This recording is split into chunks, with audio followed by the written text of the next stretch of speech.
Você já se perdeu na floresta? Eu tive uma experiência tão assustadora que só de lembrar ainda sinto calafrios. As imagens daquele dia não me deixam esquecer. Meu nome é Linda, tenho 20 anos e sou estudante do 2º ano de economia. Tenho 2 amigos, Mike e Mark, e nós somos amigos íntimos desde que entramos na universidade. Mas depois daquela viagem de montanha no mês passado, um dos meus amigos se foi para sempre. Naquele dia, fomos a uma montanha a cerca de 60 quilômetros da universidade. A paisagem lá era selvagem e o ar fresco. Os 3 chegamos de manhã cedo. A névoa ainda cobria toda a montanha, criando uma sensação misteriosa e desafiadora para quem ama explorar. Chegamos ao topo da montanha ao meio-dia e olhar de cima parecia ver toda a cidade. Realmente valeu a pena acordar cedo hoje? Vamos tirar uma foto juntos! Descansamos até a tarde e começamos a arrumar nossas coisas para descer a montanha. Mas depois de um trecho, a sensação do caminho não era a mesma da manhã. Acho que nos perdemos. O que vamos fazer agora? Já está quase escuro, precisamos contatar a equipe de resgate. Não vai dar, não tem sinal aqui. Talvez tenhamos que ficar na floresta esta noite. Começou a escurecer e quanto mais caminhávamos, mais cansados nos sentíamos. A comida e a água haviam acabado. Felizmente encontramos um riacho e decidimos acampar ali durante a noite. Minha barriga está doendo muito, preciso ir ao banheiro um instante.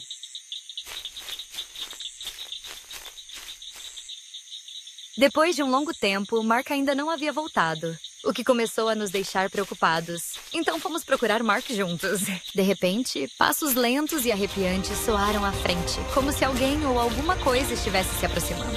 Seguindo a luz da lanterna, vimos ao longe um homem vestido de preto vindo em nossa direção. Quem é você? Hoje será o dia da morte de vocês. O homem sacou uma faca ensanguentada e caminhou em nossa direção. Sentindo o perigo, puxei a mão de Mike e virei para correr. Enquanto corria, meu pé tropeçou em uma armadilha para animais. Uma dor aguda subiu do meu tornozelo e caí no chão. Mike, que estava correndo na frente, ouviu meu grito e voltou, tentando soltar a armadilha do meu pé. Vi a sombra do homem correndo em nossa direção. O medo me impediu de gritar alto, embora meu tornozelo estivesse sangrando sem parar. Finalmente, Mike conseguiu remover a armadilha. Rapidamente me pegou no colo e correu para frente. Mike continuou me carregando por uma longa distância na noite. Depois vimos uma casa abandonada à nossa frente e corremos para dentro. Mike me colocou em uma cama velha, olhou para mim preocupado e rapidamente se sentou para enfaixar o ferimento na minha perna. Assim que Mike terminou de enfaixar, passos se aproximaram do lado de fora e os 2 rapidamente se esconderam debaixo da cama. De dentro, vimos os pés do homem entrando lentamente na casa, como se procurasse uma presa. Eu e Mike tentamos não fazer barulho, prendendo a respiração enquanto olhávamos fixamente para os pés que andavam de um lado para o outro ao lado da cama. Meu pé de repente tocou algo macio ao lado. Quando me virei para olhar, era o corpo de um homem com os olhos arregalados. Eu me assustei e recuei por reflexo. Um leve grito escapou da minha boca no silêncio. Os pés do homem pararam abruptamente e foram até a frente da cama. Eu e Mike nos agarramos com medo. Peguei! Fomos arrastados e amarrados pelo homem. Mike e eu continuamos implorando por nossas vidas, mas ele não prestou atenção. Por favor, não nos mate. Por favor, deixe-nos ir. Você não tem escolha. De repente, uma bala atingiu a mão do homem e a polícia de fora invadiu e o cercou. Acontece que esse homem era um assassino procurado há alguns dias. E o corpo que eu vi há pouco foi assassinado por ele. Na manhã seguinte, a polícia encontrou o corpo de Mark no fundo de um precipício, com vários ferimentos de faca. Essas imagens horríveis ainda estão claras na minha mente até hoje. A viagem de montanha, que parecia ser cheia de lembranças felizes, se tornou um pesadelo na minha memória. Eu nunca acreditei em fantasmas, mas isso já não importava depois do que eu vivi. Olá, meu nome é Doris, tenho 25 anos e a história que estou prestes a contar me assombra até hoje. Naquela época, minha mãe ficou gravemente doente e teve que ser hospitalizada. Preocupada com ela, fiquei no hospital para cuidar dela. Ela foi colocada em um quarto antigo no final do corredor. Os médicos não queriam que ela ficasse lá, mas o hospital estava sem quartos disponíveis. Eu não presto muita atenção. Afinal, que hospital não tem quartos antigos? Quando eu estava prestes a tirar uma soneca, um som estranho veio do banheiro. No início, era só um leve movimento, como se alguém lá dentro estivesse tentando abrir a porta. Girou mais rápido e forte, até a porta se abrir com um estalo. Engoli minha saliva e fui verificar. Não havia sinal de que alguém estivesse lá. Disse a mim mesma que era só cansaço e imaginação. Mas quando me virei, ouvi um soluço. O som era fraco, melancólico e aterrorizante. Veio daquele mesmo banheiro. Meu coração batia forte e olhei para dentro, mas não havia ninguém lá. Quando olhei para o espelho acima da pia, vi uma criança, pele pálida, olhos ocos chorando sangue. De repente, uma risada em coro ecoou, enchendo o quarto como se dezenas de crianças estivessem rindo ao mesmo tempo. Nesse momento, a porta do quarto se abriu sozinha. Ela tinha uma figura magra, rosto pálido e seu uniforme de enfermeira parecia velho, como se já fosse usado há muito tempo. Olhei para o relógio na parede, sentindo-me estranha. Não era tarde demais para a ronda. Olá, estou aqui para verificar a temperatura do paciente. Sim, mas você ainda está trabalhando a essa hora tardia? Esta é nossa responsabilidade. Ela me contou uma história sobre este quarto enquanto tomava a temperatura da minha mãe. Ela disse que há cerca de 10 anos, uma enfermeira fez um aborto secreto no banheiro. Dominada pela culpa, ela se jogou pela janela. Seu corpo foi encontrado no estacionamento. Ao ouvir isso, contei imediatamente a ela o que aconteceu antes no banheiro. Talvez o menino fosse o espírito da criança não nascida. Eu inventei. Com isso, a enfermeira saiu da sala, deixando-me num silêncio sufocante. Notei uma gota de sangue na perna dela e, em pânico, corri até a porta. Mas o corredor estava vazio, nenhuma alma, nenhum som. Fiquei paralisada. Um arrepio subiu pela minha espinha, fazendo os pelos da nuca se arrepiarem. Quando voltei para o quarto, minha mãe já estava dormindo. Deitei-me na cama, mas me revirando, ainda não conseguia dormir. A noite se arrastou, cada pequeno ruído me fazia saltar. Até que finalmente vi a primeira luz da alvorada. Quando o médico veio ver minha mãe, contei a ela tudo o que aconteceu ontem à noite. Tem havido muitos rumores sobre este quarto, mas não temos nenhuma enfermeira grávida no hospital. Senti o peito apertar. Quem era ela, afinal? De repente estremeci. Seria ela a enfermeira que fez um aborto e depois pulou da janela? Nos dias seguintes, tudo parecia ter voltado ao normal, até que minha mãe teve alta do hospital. Ao sair, olhei para trás. A enfermeira estava na janela com um bebê nos braços. Esfreguei os olhos. Ela sumiu, como se nunca tivesse existido. Tengo una amiga llamada Emma que tiene 25 años.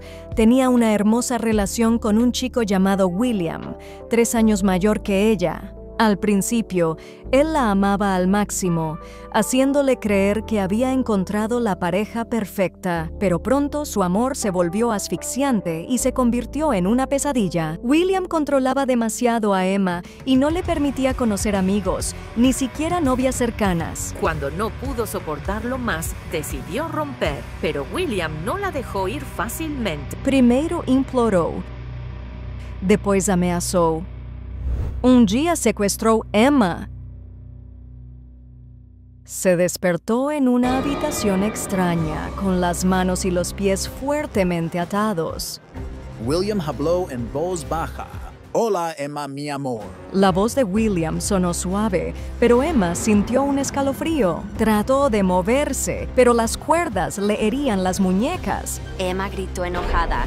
¡Déjame ir, William! William inclinó la cabeza para mirar a Emma y sonrió. Eres mía. No dejaré que me dejes. Él se acercó y le tocó la cara. Emma trató de apartarse, pero no podía hacer nada. Quería su amor y su obediencia, a la fuerza. Apretó los dientes y dijo, Emma, di que me amas. Dilo, ¿ah? Emma luchaba, pero cuanto más se resistía, más fuerte la sujetaba él. Emma dijo enojada, te odio, me arrepiento de amarte. Al oír eso, los ojos de William se llenaron de furia. Dio una fuerte bofetada a Emma al instante. Emma sintió un ardor en un lado del rostro y el escozor le provocó mareo. William gritó enojado. Hice todo por ti. ¿Y tú? ¿Quieres dejarme? ¿Quieres traicionarme? Emma gritó, William, estás loco, me disgustas. William se enfureció aún más. La golpeó y abofeteó varias veces, hasta que sus labios comenzaron a sangrar. Los días que siguieron fueron una serie de pesadillas interminables. Si se resistía, él la golpeaba y la mataba de hambre. Pero después de herirla, la abrazaba. Le besaba la frente y la consolaba como a una niña. Emma pronto se dio cuenta de que, cuanto más luchaba, más violento se volvía él. Emma dijo suavemente, William, lamento haberte lastimado. Ella sabía que debía actuar como él quería, al menos hasta encontrar una forma de escapar. Sin esperar a que William reaccionara, ella continuó riendo levemente. Estos últimos días me he dado cuenta de que todavía te amo mucho. William pareció sorprendido por su reacción. Sus ojos se abrieron con asombro. A pesar de querer apartarlo, Emma se contuvo. Debe pensar rápidamente en una manera de salir de este lugar aterrador. William dijo alegremente. Muy bien, sabes que todavía te amo. Emma volvió a hablar en voz baja. William, yo también quiero abrazarte, pero tengo las manos atadas. William inmediatamente la desató. Emma felizmente lo vio desatar cada cuerda de su cuerpo. Emma esbozó una débil sonrisa. Gracias, William, te amo. Sonrió satisfecho y la acarició como a un animal. Emma entonces vio una botella de vino en la mesa. Caminó lentamente y sirvió un poco en una copa. Emma le dio a William una copa de vino y dijo con una sonrisa, William, estoy muy feliz de estar contigo. William estaba completamente desprevenido. Tomó la copa de la mano de Emma y la llevó a sus labios para beber. Aprovechando el momento, Emma tomó la botella de vino y la rompió contra su cabeza. Emma corrió hacia la puerta, pero estaba cerrada con llave. Por más que lo intentó, no logró abrirla. Miró alrededor de la habitación, buscando algo que pudiera ayudarla a escapar. Entonces, vio una barra de hierro oxidada en la esquina. Sin dudar, agarró la barra y usó toda su fuerza para golpear la puerta. Después de varias batidas, a porta finalmente quebró. Emma corrió para fora sin olhar para atrás. Llamó a la policía, pero William desapareció. No había señales de tortura ni sangre. En realidad, el apartamento era la casa de Emma, pero ella realmente creía que había sido secuestrada. La policía pensó que tenía problemas de salud mental y la envió al hospital para tratamiento. Unos días después, encontraron un cuerpo en una casa abandonada fuera de la ciudad. El cuerpo tenía puñaladas de una botella de vino rota. Después de investigar, la policía confirmó que la víctima era William y encontraron las huellas de Emma en la escena. Pero cuando se le preguntó, Emma no recordaba en absoluto cómo mató a William. Después de ese fuerte shock, no pudo distinguir entre la realidad y los fantasmas de su mente. Ahora ella está en el hospital recibiendo tratamiento para el PTSD y trastorno paranoide. Sou Jamie, 22 anos, recém-formado em turismo e apaixonado por explorar o novo. Hoje, após o trabalho, vi um café recém-aberto em frente à empresa. Entrei, pedi um café quente e observei a rua. O que vivi a seguir é algo que talvez nunca esqueça.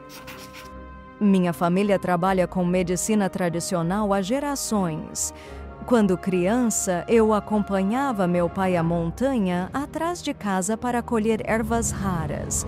Ele me contou que no topo havia uma casa abandonada, onde alguém se suicidou, e dizem que o espírito ainda permanece lá.